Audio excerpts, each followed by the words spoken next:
First released in 1981, over the more than 30 years between then and now, Call of Cthulhu has made its way across gaming tables, into libraries, and into the imaginations of uncounted numbers of gamers, changing the way that we play, changing the way that we conceive of play, expanding our understanding and appreciation for different types of literature, different ideas. Call of Cthulhu has had a great impact culturally, socially. Now, a new edition, the 7th edition, has burst upon the scene and is trying once again to make those changes. Has it been successful?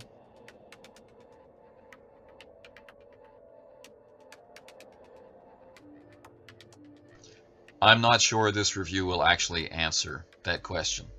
I don't even think it's my intention to try. This is, however, going to be a fairly thorough review of Call of Cthulhu 7th edition, and we'll try to put it in context with the previous editions from a gamer's perspective. A gamer who first picked up the game in 1988 and ran his first session of it in 1989, who has gone through a lot of editions. I started with 4th, I went back to 3rd, 5th, 5.6, 6, 30 years and more of Call of Cthulhu gaming, all perfectly compatible. All the material produced for each and every edition being able to just be picked up and used without alteration. And the setting material slowly growing and expanding and being collected and collated in the main rules over time, growing with you as you came down through the ages. All of that is different now. Call of Cthulhu 7th edition set out, apparently, to make changes.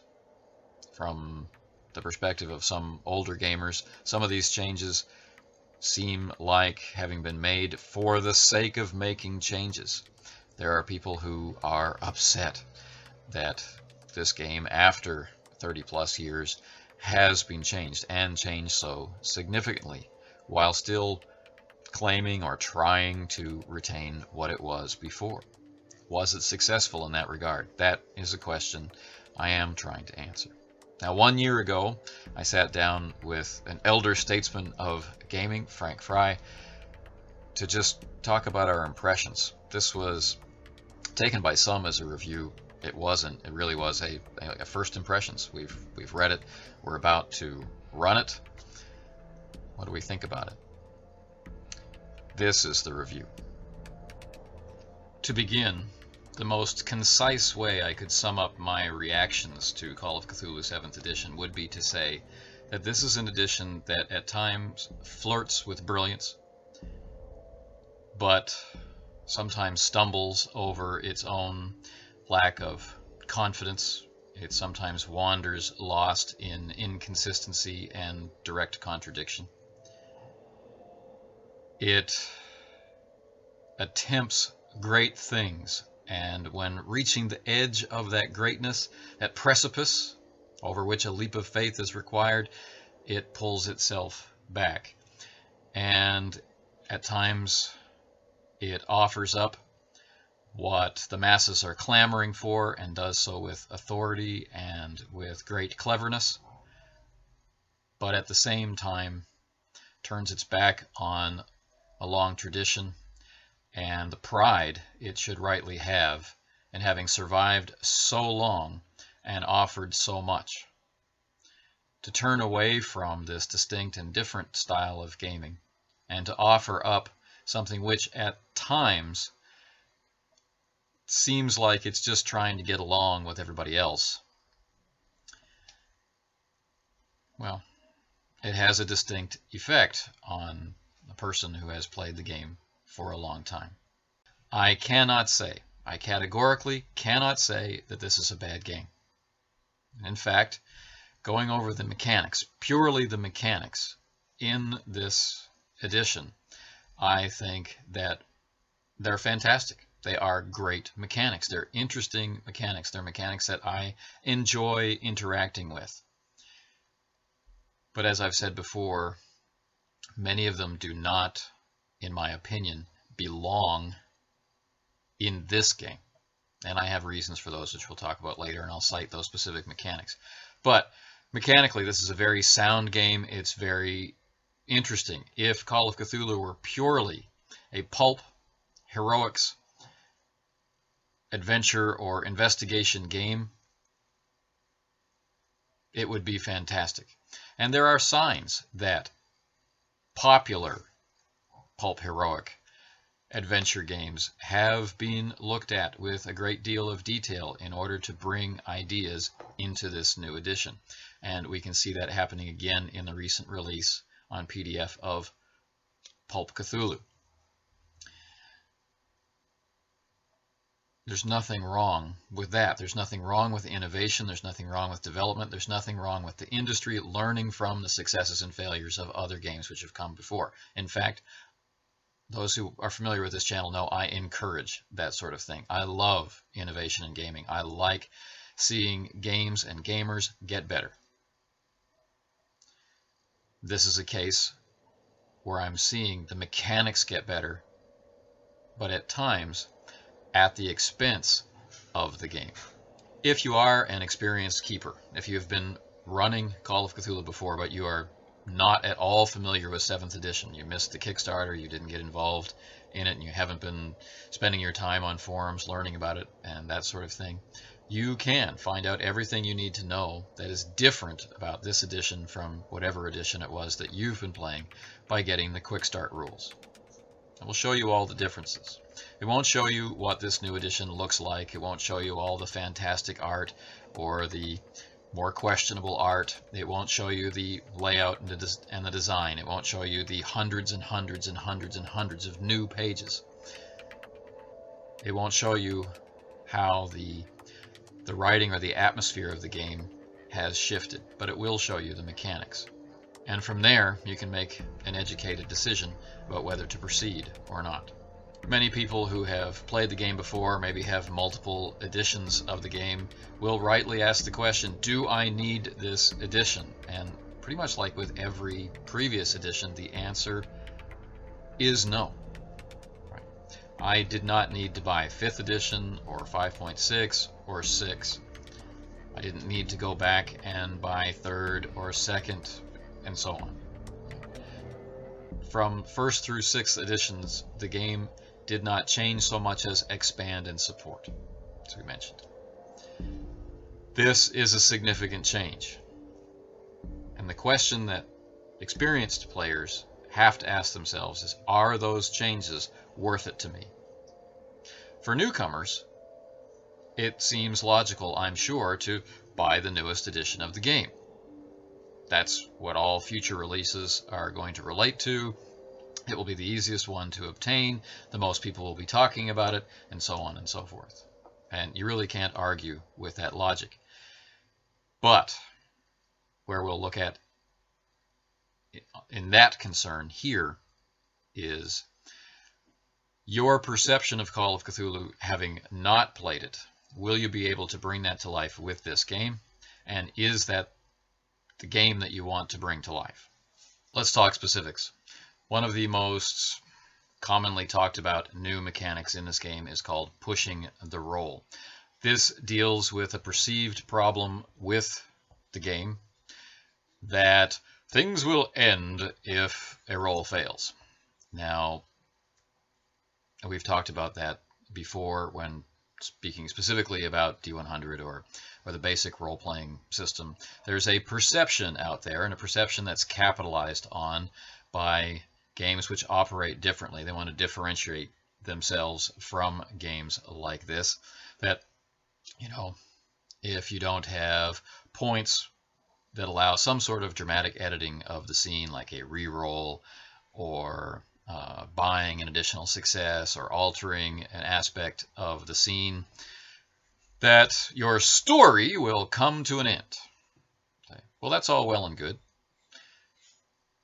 However, a lot of that comes from a misunderstanding of how to apply the D100 system in the first place. In other words, that rolls often get called for far too often, leading to chances for failure in ridiculous situations, which actually go against the letter of the rule. And as a result, produce dissatisfaction in both players and keepers. Right? Can never finish a story.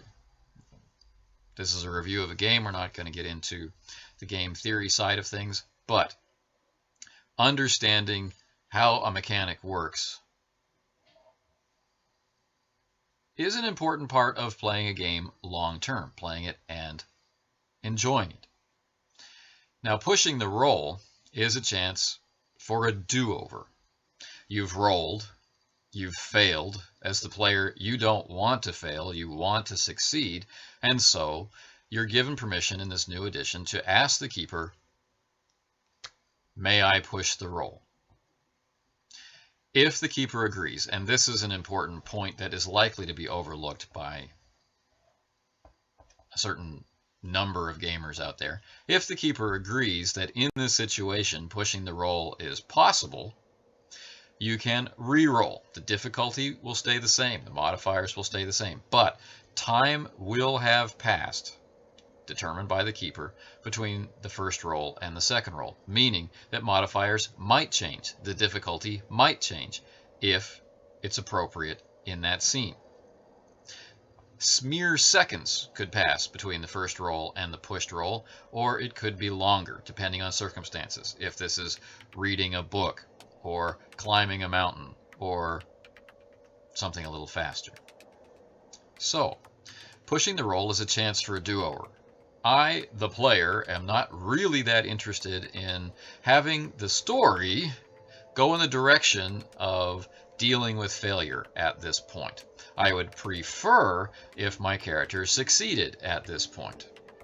Now, this is a little bit of game theory that I do want to get into. All of this is a conversation between the players. This is a mechanical discussion, an actual mechanical discussion that takes place between the player and the player who is serving as the keeper. I would like to push the roll. Right? Well, what are you going to do to justify pushing the roll? Well, I would like to reattempt the roll by having my character do this. Well, I don't think that's appropriate, or I do think that's appropriate. Why don't you describe what you're going to do in character, and then we'll roll again. Character is described, reattempting the roll. We're trying to get back into character after spending time out of character, and then the roll is made again. And then, if successful, well then you're successful. Hooray, and the story continues. If you fail, you have now allowed, as payment for the roll, you've allowed the keeper, the person running the game, to hit you with even worse negative consequences than the original failure would be. It's a little bit of gambling. Should be a lot of fun. And despite my tone here, I really do love this mechanic. I just don't like it in this game. Here's why. Call of Cthulhu is ostensibly a horror-based investigations game. It's built around the idea of maybe short-term games, although gamers like myself have successfully turned it into very long campaigns. But the idea is to slowly build toward some sort of climax related to the unknown, the mysterious, the ineffable, the terrifying. The mythos is something that the human brain cannot quantify. Right? Whether your campaign is dealing on a very basic level with strange cults or secret organizations or things which were accidentally discovered in forgotten places, the idea of a session is to slowly build toward the atmosphere of horror. This is something that is delicate. It takes skill to evoke, and it takes skill to evoke it consistently, and it takes a play group that's open and interested in all of these things. And getting into the mindset of the character, being able to put yourself in the shoes of the imaginary people in their imagined world, is an essential part of enjoying that horror. Now you can play Call of Cthulhu completely out of character, and it mostly runs for laughs then in the way that we enjoy watching horror movies. You know, the killer leaps out at the screen, we all jump and laugh, or there's a ridiculous amount of gore and we laugh at the comedic horror of it, or people make decisions that no one in their right mind would make, and we enjoy the experience of it, the delicious dread of knowing what's about to happen. Call of Cthulhu can definitely be played that way. But in both of these examples, playing it for the fun and camaraderie of enjoying horror as yourself, or working toward developing this tenuous fear, this atmosphere of horror in character, neither of these is served by stopping and having a discussion about employing or not employing a mechanic. That's why I'm not particularly pleased with having this otherwise excellent mechanic in the game. This is not to say that the game hasn't been offering support to the players as their investigators from a very early stage. The idea roll, the know or knowledge roll, the luck roll, all of these things have existed in order to help through the vehicle of the character create links or establish ideas or put things in better context so that play can develop and that the players don't have to feel like they're floundering or being out of their depth in a particular scene. The idea role representing something that the character in that place, in that time, would think of that maybe it's highly unlikely that the player would. For example, knowledge, likewise. Luck, well, luck is luck. So what do you do as someone who's experienced with the game when you encounter this fantastic set of mechanics that are really well conceived and then come to the realization that perhaps the way that you run the game does not mesh with those mechanics? Eventually you have to come to the conclusion that this is not the edition for you. Well, fortunately, there are 6 previous editions which are for you. What are you missing out on if you choose not to go with the game? This edition's version of it. One of the most beloved campaigns, I think, prepackaged campaigns, has been Mass of Nyarlathotep, by far. And it skews toward the pulp heroics scale. Characters, because of the short timeline, because of the challenges that are presented to them, need to have a certain ability to survive from one point in the campaign to the next. Now, while they, of course, can recruit helpers, it's very, very important for a through line of knowledge being passed from one set of investigators to the next be possible. Having a set of characters make it all the way through would be, one of those dream runs of the campaign. It's dangerous. It destroys sanity. The investigations are hard. The clues are difficult to obtain and harder to put together. It really is a lot of fun to run and play.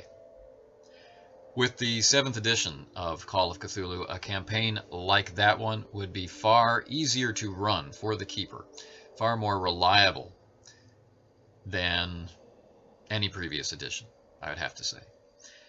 Its tendency is to skew toward the heroic. Now, not so far as you can take it with the new supplement Pulp Cthulhu, but farther than you will have experienced before.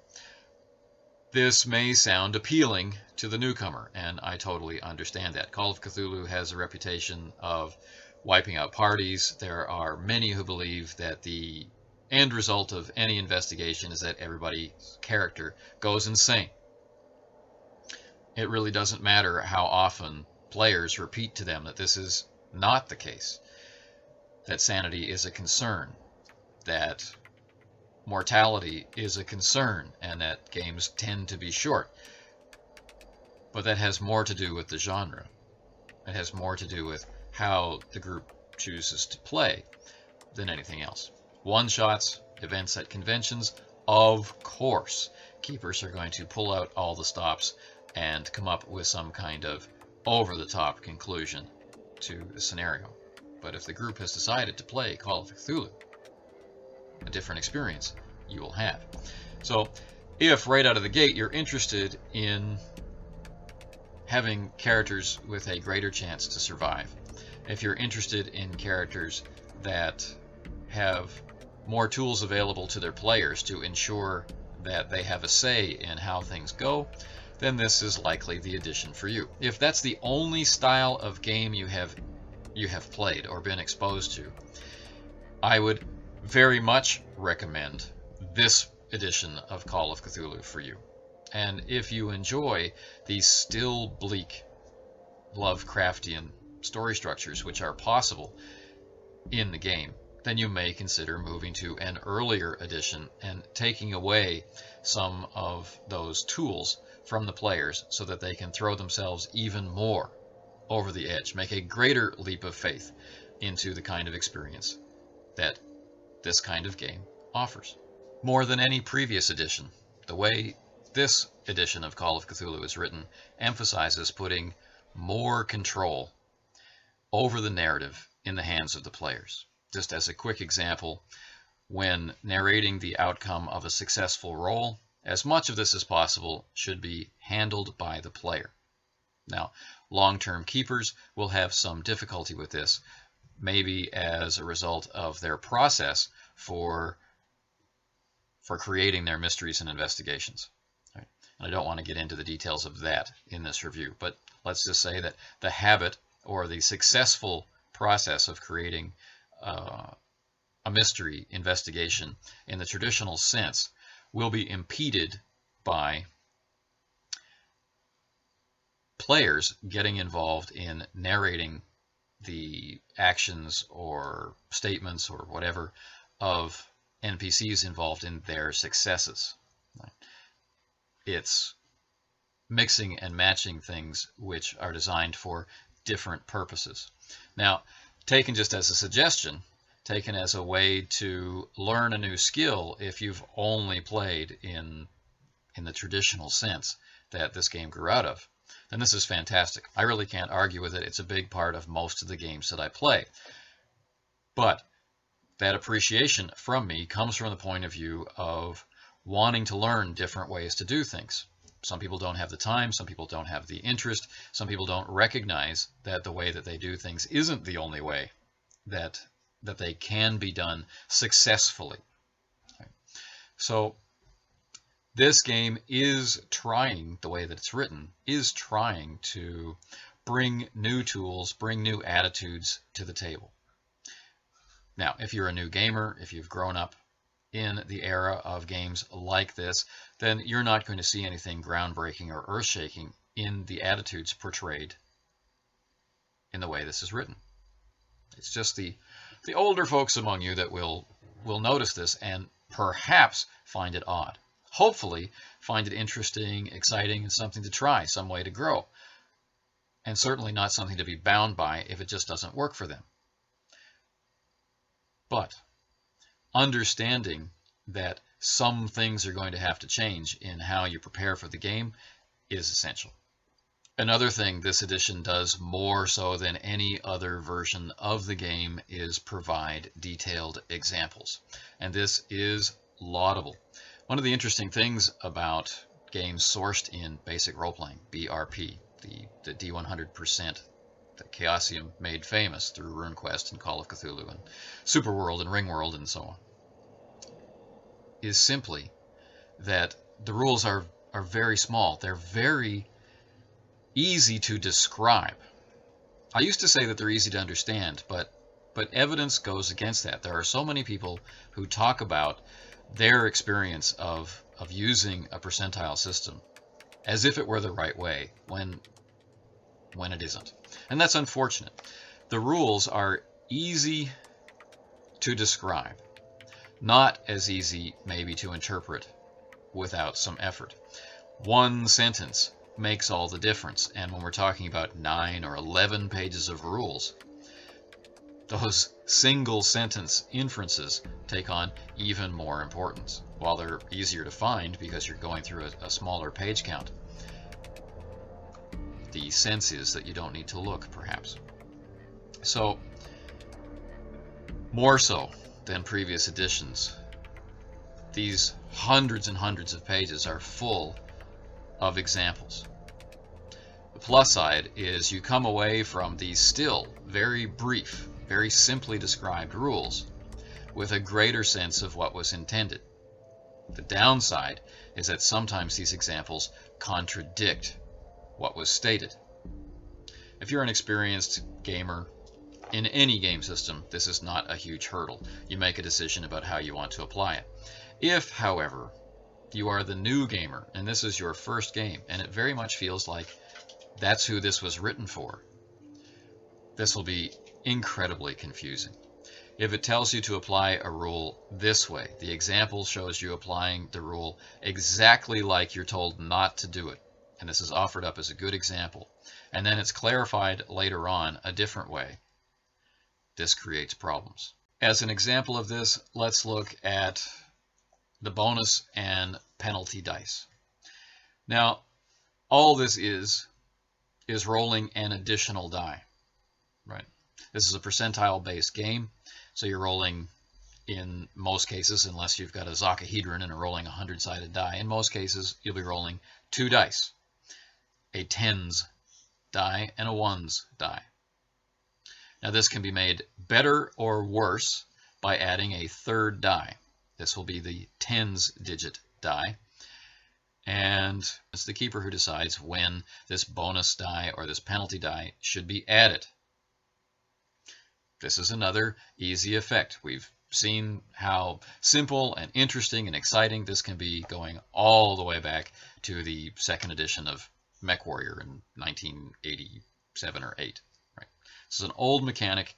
It's seeing great new popularity and success in Dungeons & Dragons 5th edition, and it's appearing here as well.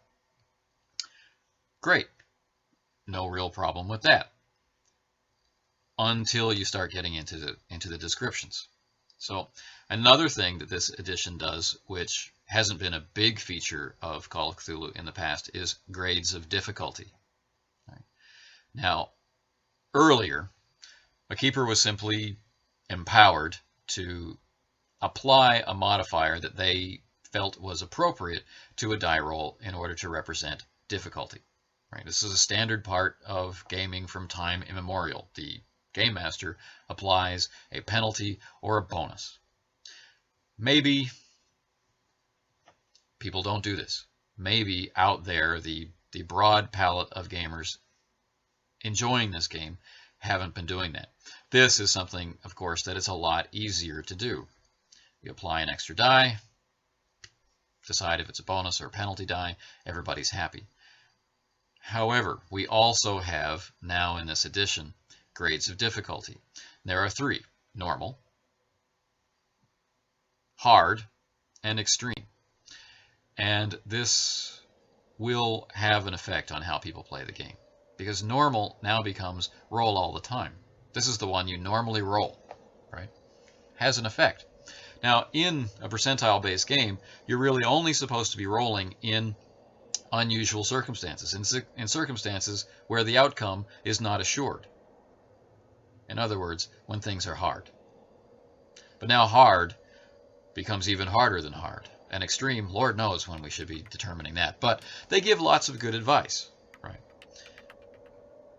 Good advice, which 30 years or more of Call of Cthulhu demonstrates that it's likely people will miss in their rush to get to the game. So, the bonus dice, great idea. Penalty dice, great idea. When should they be applied? Well, another great mechanic from time immemorial is the opposed roll.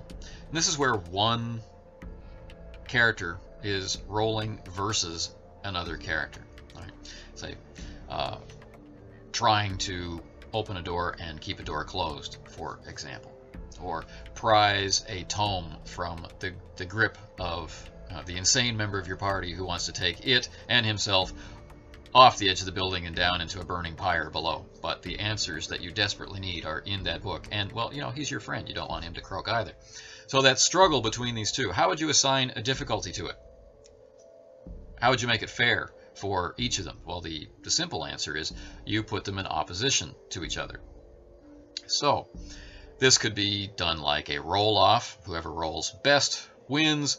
This could be with their traits as each other's target number. So, the strength of one, strength of the other, or the strength versus size of the other, whatever. It's very clear. It's very simple. Minimal need to talk about it. I have no problem with this mechanic whatsoever. This is all awesome.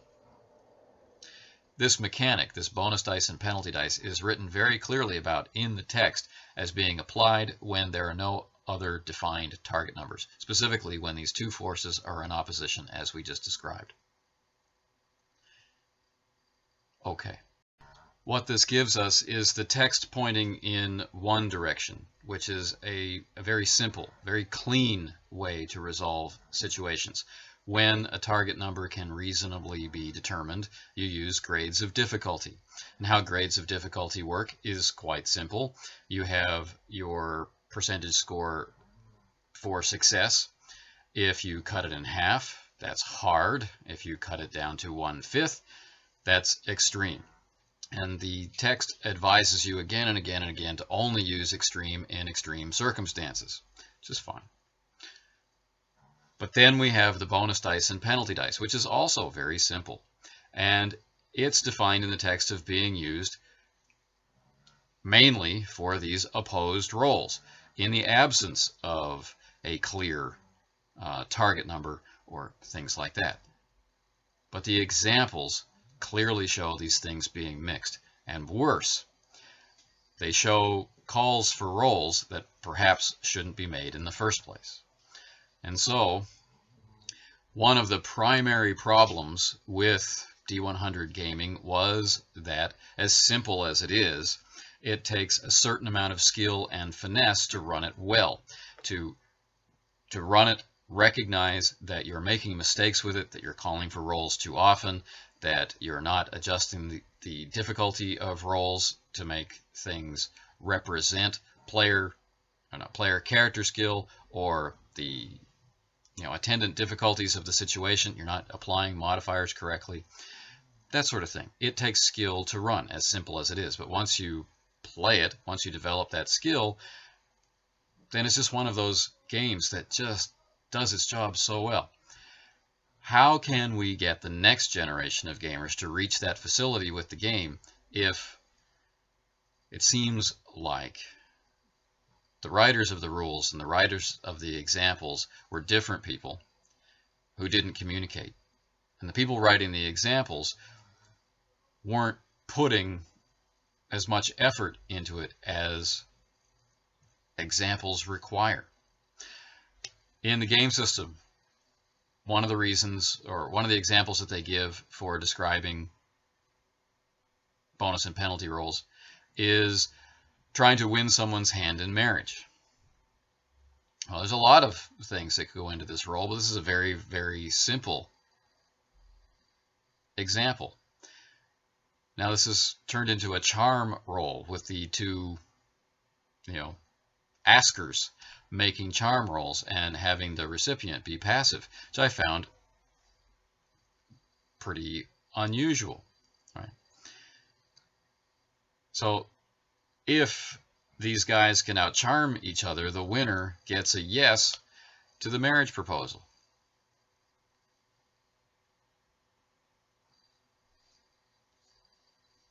It doesn't seem like a very well thought out example. When I reached this point in my review process, this is where I began to understand why it was that I'm unhappy with this edition.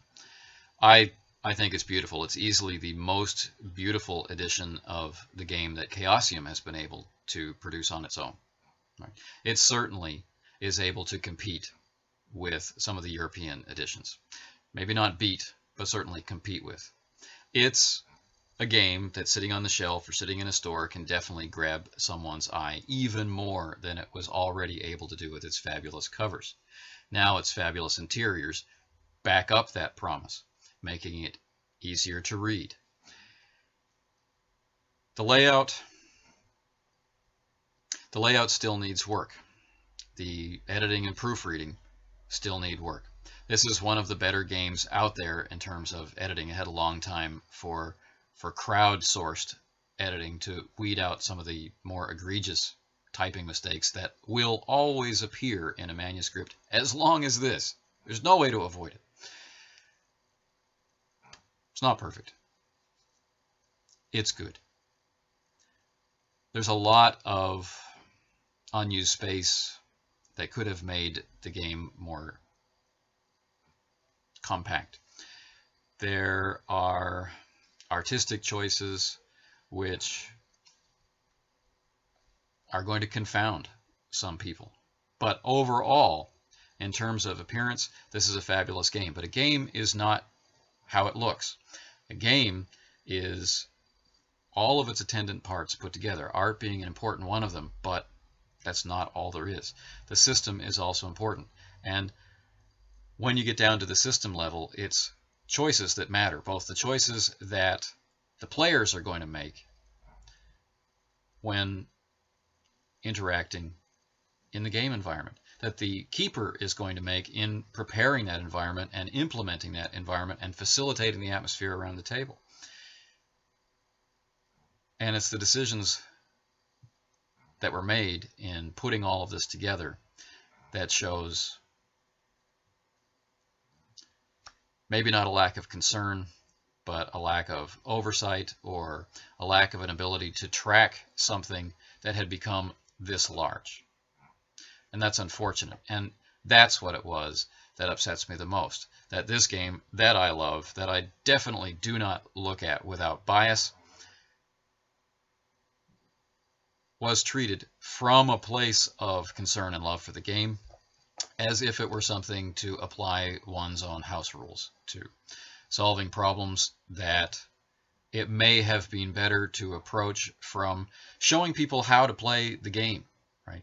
Filling the new edition of the game with Game Master advice that really means something in terms of showing people how those original rules actually work and all the different ways they can be applied. But instead, what we have is a rule system which sometimes subtly, sometimes forcibly pushes you into a specific style of play. A fun style of play, no doubt. But instead of the broad palette of play styles, which was available, now the palette in the core book is limited. And doing anything else will require Game Master skill. And as this game is targeted toward a newer group of players, and as so many of the older players are coming out and saying that they don't like it as much, it causes an unnecessary division in the people who will love this game and play it for the rest of their lives. Recognizing that bias, I had to go back through the game again. And when it arrived in print, it made it easier. It did not take the flaws that I saw away. But those are the flaws in my eyes. I don't need to run the game this way, and I can certainly use all of the fantastic setting material, all of the little tools and tricks that are encoded in there to make my games better. I'm not harmed by this edition of the game. Maybe I can use it to attract new players to the table in the future. This game is not the Call of Cthulhu for me. It wasn't targeted toward me. It was targeted to address people who are legitimately having problems, who weren't having satisfying games of Call of Cthulhu, who weren't having exciting or thrilling games of Call of Cthulhu, or who did not like some of those existing rules. This is the edition for all of those people. And I can get behind that. I can't fully support some of the decisions that were made, or some of the what looks like carelessness, that is evidence in it. But considering how big it is, considering how rich it is, considering how many new people are talking about Call of Cthulhu, how many new people are curious, how many people are asking me, should I get it, should I get it, should I get it? I've always wanted to try. That is a good thing. If you've never played the game before, get it. If you have played the game before, but it didn't work like you'd hoped, get it. If you've been running the game for a long time, like I have, and have not had the problems that this edition addresses, you don't need it. There may be something in it somewhere that will teach you something new. We can get awfully pushed out of shape about things. One of the things about this new edition that was touted from the beginning was a whole new chapter on chase rules. There's going to be such awesome stuff on chases. And there were statements made by gamers saying things like, we've never had good chase rules, or we've never had chase rules in Call of Cthulhu. And, well, I mean, none of this is true. Chase rules have been a part of Call of Cthulhu from very early days. Very simple, very easy to use, very malleable chase rules that have been exciting. Foot races, horse races, car races, you name it. We've been able to use these rules to produce very exciting chases because the rules themselves were so simple. We got to focus on making the chases dramatic, and that basic framework has been repeated again and again in games that followed. Now what we end up with in Call of Cthulhu 7th edition is a series of flowcharts. It's a series of point-by-point instructions for how to plot out and pre-plan and prepare a chase so that it will be exciting and serve story needs, so that if you're coming at it from the narrative point of view of sitting down for a session and rather than exploring the point of view of character solely, but rather crafting a mythos-inspired tale. That's what these rules do. Those of us who come from older editions wonder why such a thing would be necessary. But it is necessary. Our bias can get in the way from seeing it. Imagine picking up this rulebook as a young teenager, having almost no experience running any kind of game, having no experience whatsoever with running a horror game or building tension, building fear, that kind of stuff. This is the kind of book that you want to put into their hands. This was written from that point of view. And yes, parts of it are confusing, and yes, parts of it contradict itself, but it would be hard to find a game book that doesn't do that when it's drawn from so many different sources like this one. We still argue to this day about single sentences or single paragraphs that people forgot in the first edition Dungeon Master's Guide. Flaws we can find if we look for them. And that's primarily what I noticed in myself. I was struggling so hard to find the merit and tripping so often over what I perceived as the flaws, I could not bring myself to review the game. Well, this is a great Call of Cthulhu game for newcomers. Yes, if this is your first game for Call of Cthulhu, it will be very different from my experience 30 years ago with Call of Cthulhu. And that's fine. So, if you go for this edition, what do you get? I have to say this edition really is loaded. While it doesn't have everything that every previous edition had, where it chooses to spend its time, it spends a lot of time. The support for the 1920s era of play is fantastic. Full color, lots of things are supported. There's excellent GM advice for trying different types of scenario or play type. There is a very good framework for transitioning to Pulp Cthulhu, which was recently released on PDF, as I've mentioned a couple times in this clip, which will be a very fun way to play this edition of this game. The support material that goes along with it, things like the screen, are also excellent. Taking the step to trying to get a level of art which can re-inspire people with this grand old game is a good one. This is a lesson learned early on in the foreign licensees of Call of Cthulhu, but maybe was never within Chaosium's reach over the last few decades. But now, with crowdfunding, with the enthusiasm that's behind this type of resurrection, or not resurrection, but revitalization of the game, it's easy to get excited about this. It's easy to share the excitement when you show off these books and people can find something familiar from the games they already know and yet have that link to the past. Lots of cool things can happen. There are great maps available, and there are plans afoot to fully expand support into all the different eras of play which are possible in Call of Cthulhu, such as Ancient Rome through Cthulhu Invictus, or Dark Ages, or, we used to be in the 1990s, and that used to be Cthulhu Now, but, Cthulhu Now is another viable era of play. And then, of course, there's the future. Maybe a bleak future where the stars are right.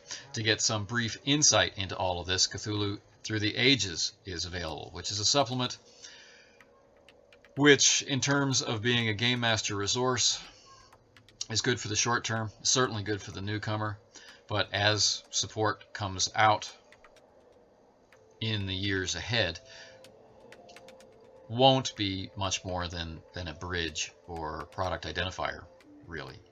I like how this brief write-up sounds. Let's look for the source book. But it's out there. It's available.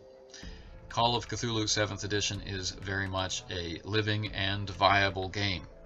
The game works. Players have fun playing it. Old gamers like me have some new things to learn about how to skin our Call of Cthulhu games, and have some things to learn about applying these new rules to how we used to play, or figuring out which ones to keep and which ones to save for a rainy day. This review, I want to be all hope and yes, this is awesome.